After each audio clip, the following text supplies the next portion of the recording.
Haggai chapter 2 verse number 9.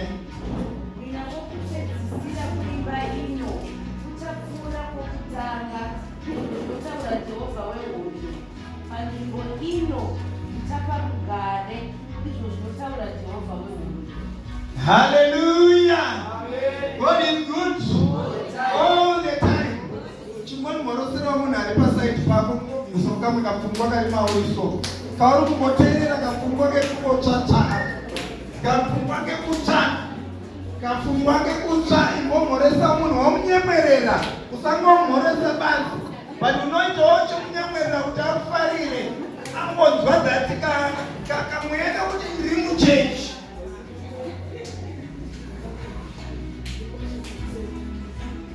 Eka musamusiya Yesu. Haleluya. Taverengwa Bible shoko raMwari zvakanaka kubva kubhuku raIsaya nekubhuku raHagai. Haleluya.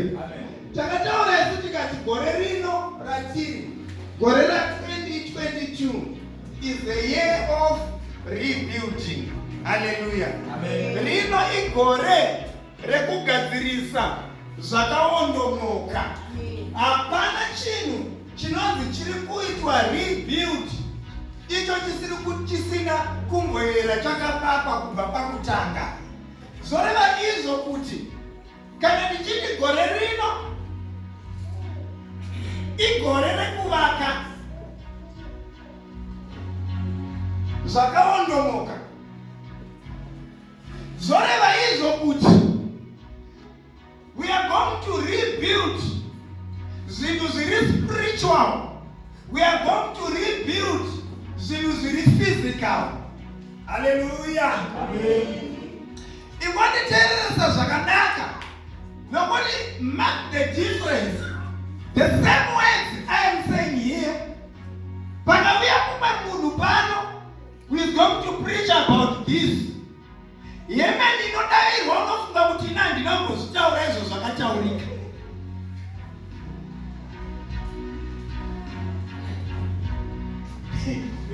Hallelujah. Ndati yemeni inozodavirwa nemafariro anenge achiita munhu zvinenge zvichiita sokuti hazvina kumbotaurika pano.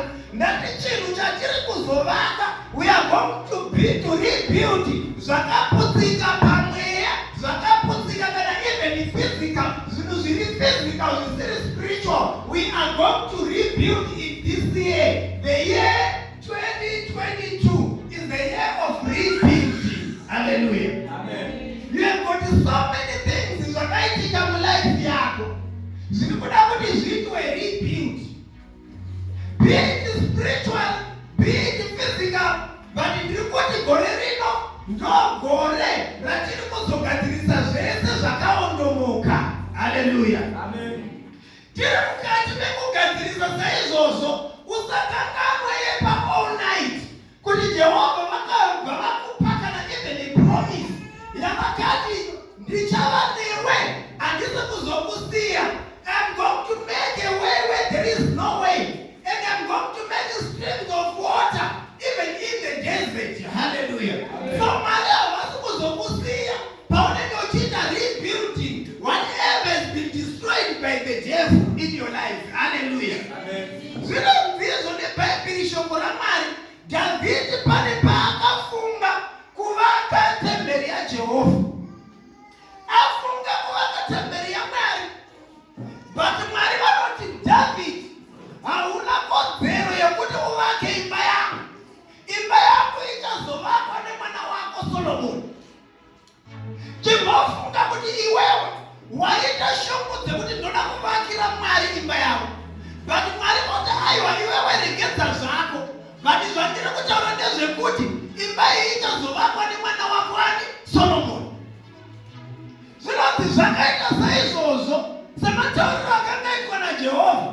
Solomoni nokukura kwake, Solomoni nokuwedzera njere kwake, akasvika papointi yakanovaka even temberi yaJehovha. Even David temberi haina kumira kuzonovakwa, but temberi yakavakwa yakanga ichida kuvakwa nani? naDavid. But Mwari vakati kwete. Zvozizvo vana ndokubva vatanga kutadza,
Hello? Amen.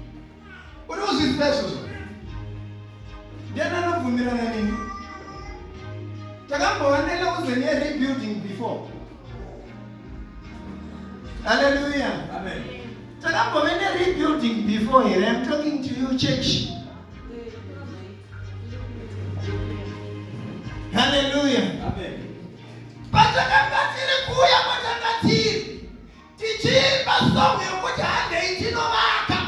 Ndopano kuzekare patadzokera. We are still moving netimu yedu. Pane zvakawanda zvakadestroywa in your life. Rekanditaura ndichitini mugore ra 2021 a lot of things happened. Pane zuva ratakati tiri muno muchechi. Ndichiparidza zvandiri kuita izvi. Vanhu vakanga vakamira panza. Vakabata masando, mapiki nemafoshoro, magrenara ekucheka simbi. The moment yatakabuda, vakatanga kubvisa marata, ndokupatanga kupwanya madziro, ndokutanga kucheka simbi, vachizunganidza. We tried to negotiate navo. Tikati aiwa madeni kuti tibhadhare tiramba tichipindira. Zvikanzi aiwa izvi hazvichaitizvi. Takubvisa the whole structure yedu. Takangosara nemudhuri uyu.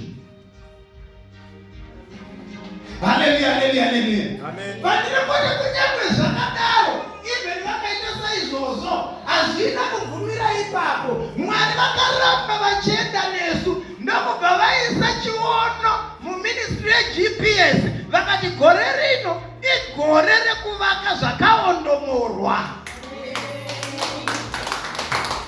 Pani pauri kunovaka zvakaondomorwa, hausi kuzozviita nyore. Uchawana pana natobhaya vanenge varipo kukudiscourage kuti zvamakuita izvi hazviiti.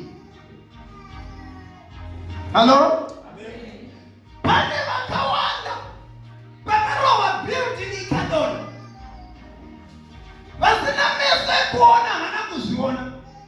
Vanhu vanatobhaya vakamhanya vakauya vakataura zvavaitaura. Vakati munogovaka nzvimbo yacho ndenyi here? Vakataura zvavaitaura. But hazvina kutichinja focus izvozvo. Takaramba takatarisa pana Jehovha. Until even today, focus yedu iri pana Mwari. Tichivaka tirimo mugore iro rinoda kuvaka zvakaondomorwa. Hapana kana chidziro chakachiripwa. Valoko yazvinezvi kuti pamanaka sei munono. This is the year of rebuilding. Wanda wakasondoroseka iwewe. Ritually wakawave down.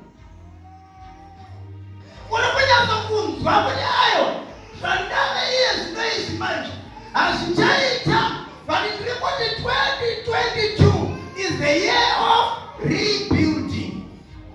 But pauri kunoita rebuild, chiende kunotsvanga the best architect. Hallelujah, hallelujah, hallelujah. Amen. Chienda kunotsvanga the best architect. Achakudrowera even plan life yako. Uya anotaura kuna Jeremiah 29:11. But I do have the plans for you, plans not to harm you, but plans to prosper you. That's the architect.